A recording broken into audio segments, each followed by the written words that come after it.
হবে। আমরা বলছি আমাদের সময় যদি 2-3 ঘন্টা সময় দেন তাহলে মালগুলো সরাইয়া নিতে পারবো। আমাদের সময় 20 মিনিট সময় দেওয়া হয়েছিল আমাদেরকে।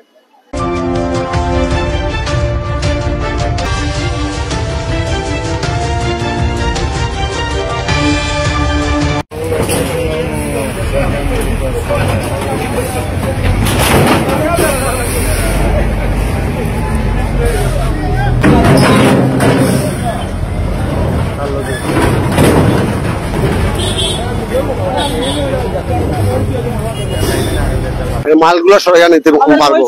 আমাদের সময় 20 মিনিট সময় দেওয়া হয়েছিল আমাদেরকে। জানলার মধ্যে পানি জ্বলতেছে রে ভাই, দাও দাও করে। এই দাও দাও জ্বলার আপনারা বুঝবেন না রে ভাই, আল্লাহ দেখতেছে রে ভাই। আল্লাহ ছাড়া কেউ দাও দাও করা দেখবে না। আমাদেরকে বলা হয় নাই, নোটিশ দেওয়া হয় নাই, হঠাৎ করে আসি আমাদের দোকানপাট গুলো ভেঙে ফেলছে। আমরা সময় চেয়েছিল, আমাদেরকে সময় দেওয়া হয় নাই। আমরা প্রায় 100 হকার আছি এই লাইনের মধ্যে। আমরা হকাররা এইখান থেকে জীবিকা অর্জন করি। অনেকের বাচ্চা মেয়ে ছেলে স্কুলে লেখাপড়া করে, একজনের ফ্যামিলিতে 5 জন করে আছে ভাই। এখন আমরা অনেকের কিস্তিও আছে, বুঝছেন, অনেকের কিস্তিও আছে। এখন যাবে কোথায়, আমরা যাবো কোথায় আপনারা বলেন? আমরা কি দেশে নাগরিক না? আমরা যদি নাগরিক হই তাহলে আমাদেরকে সময় দেওয়া হয় না কেন? আমাদেরকে বলেন, আপনারা বলেন, আমরা সাংবাদিক বলেন। আপনারা দেখেছেন আমরা সময় চেয়েছিলাম, আমাদেরকে সময় দেওয়া হয় নাই। 2-3 ঘন্টা সময় চেয়েছি। উনি আমাদেরকে এক অফিসারে 20 মিনিট সময় দিয়েছিলেন। 20 মিনিটের ভিতরে দোকানগুলো সম্ভব না। ঠিক কোনো নোটিশ দেওয়া হয় নাই। হঠাৎ করে সেই বাড়িটা ভাঙা হয়েছে ভাই, হঠাৎ করে। আমার ছিল 30 স্টল ছিল ভাই। প্রায় 15 বছর।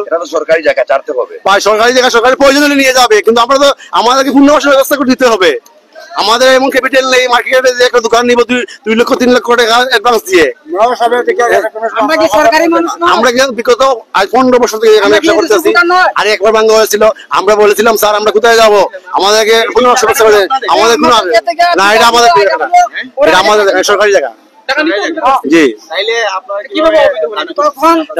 আমরা এই সরকারি জায়গাটা পরিত্যক্ত ভাই, আমরা ব্যবসা করতেছি। আমাদের দাবি আমাদের দক্ষিণ সীমা হকারদের একটা পুনর্বাসনের ব্যবস্থা করে দেওয়ার জন্য। আর আজকে যে দুঃখজনক হলো কি জানেন, আমাদের যে অফিসার আসছিল ওখানে, আপনাদের অফিসার সময় চেয়েছি, আমরা সময় দেওয়া হয় নাই, আমার নোটিশ করা হয় নাই, ম্যাকিং করা হয় নাই। আজকে সকালে ম্যাকিং করা হয়েছে। সময় তো দিবে, দোকানকে কেন দিন সময় তো লাগবে ভাই, সময় লাগবে না? সময় দেয় নাই আমাদেরকে। কিন্তু আজকে আমি বেকার না, এখানে 100 হকার বেকার আছে। 100 জনের লগে একজনের ফ্যামিলিতে 5 জন করে আছে। 5 জনের যে মানে জীবিকা এখান থেকেই অর্জন হয়। এখন এইগুলো মানে মানুষের এখন আজকের দিন থেকে মানে শুরু করে ওরা চলবে কিনে, যদি পুনর্বাসনের ব্যবস্থা করে দেওয়া না হয় ওরা কি করে খাবে, বুঝছেন? মানে আমরা এইটা চিন্তা করতেছি। প্রশাসনের কোনো ঊর্ধ্বতন কর্মকর্তার সাথে কি যোগাযোগ করেছিলেন? আমরা যাতে সময় দেওয়া হয় নাই। আমরা যে ওখানে বলছি আমাদেরকে ভাঙ্গা হবে, আমাদের সময় দেন, ভাঙ্গা হবে। আমরা বলছি আমাদের সময় যদি 2-3 ঘন্টা সময় দেন তাহলে মালগুলো সরাইয়া নিতে পারবো। আমাদের সময় 20 মিনিট সময় দেওয়া হয়েছিল আমাদেরকে। 20 মিনিট সময় দেওয়া হয়েছিল। 20 মিনিটের ভিতরে আপনারা বলেন কি সম্ভব? এটা সরানো কি সম্ভব 20 মিনিটের ভিতরে? আমাদের সঙ্গে অনেক খারাপ আচরণ করা হয়েছিল এখানে, আপনারা দেখেছেন। আমরা চাওয়া হলো আমাদের পুনর্বাসনের ব্যবস্থা করে দেওয়ার জন্য। দক্ষিণ সুরমা বছর যাবে এই জায়গায় ব্যবসা করি। এই রোডের মাঝখান থেকে এখানে ব্যবসা করে আসতেছি আমরা। তখন একটা গাড়ি ফাঁস হইতো, তখন এখানে পুষ্কুনি ছিল, এখানে গাথা ছিল। তখন আমরাও কিছু মাটি বরাবর করছি, সরকারও কিছু মানুষ লাগাই বরাবর করছে। আমরা এখানে ব্যবসা বাণিজ্য করে খাই, চলাফেরা করি। আমরা বাচ্চা কাচ্চা এখানে বরাদ করলেন, তো তখন কি আপনাদের মাথায় ছিল এটা সরকারি জায়গা? আমাদেরকে কেউ প্রতিবাদ করে না। আমি সরকারি জায়গা, ঠিক আছে, এটা যখন গাছ ছিল তখন আমরা তো এটাই মনে করি যে এরকম গাছ আমরা ব্যবসা করি, ব্যবসা বাণিজ্য করি, বাচ্চা কাচ্চা নিয়ে খাই। না, এর আগেও চালানি হয়েছে, হইলে মনে করেন আমরা 1 দিন 2 দিন লাগে, এইভাবে চালানি হয় নাই। তখন ওরা আগে বলতো আমাদেরকে আজকে অভিযান হবে, তোমরা সরে যাও। কারা বলতো? ওই রেলের কর্মকর্তারা, এই যে আইডব্লিউ ওরা বলতো।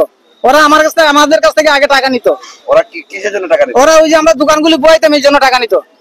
প্রতি দোকানে 100 টাকা, 50 টাকা, পান দোকান হলে 50 টাকা, বড় দোকান হলে 100-150 টাকা করে নিত। হ্যাঁ, আমাদের কাছ থেকে ওরা নিত, নাইলে দোকান উচ্ছেদ করতো। হ্যাঁ, চাঁদা হিসাবে নিত ওরা, দৈনিক নিত। তখন আমাদের কাউন্সিলর বললেন যে তোমরা এখানে দোকানদারি করতে হলে ওদেরকে টাকা দিও না, বাদ বাকি আমি বুঝবো।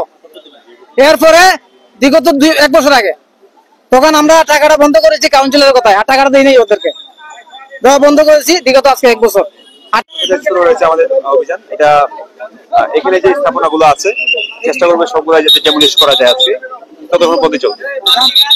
একজন কিন্তু অভিযোগ করেছেন যে আসলে তাদেরকে 20 মিনিট সময় দিয়ে এখানে অভিযান না, এটা ভুল কথা, ভুল কথা। মানে সেভারাল টাইমস এখানে মাইকিং করা হয়েছে। আমি এসেছি 11টায়, অভিযান শুরু করেছি 1টায়, তারপরে আরো আধা ঘন্টা সময় দিয়েছে। সুতরাং 20 মিনিট শুধু সময় দেওয়া হয়েছে, এই কথাটা একেবারে অসত্য। না, এটাও সত্য, কারণ হলো একাধিক দিন মাইকিং করা হয়েছে।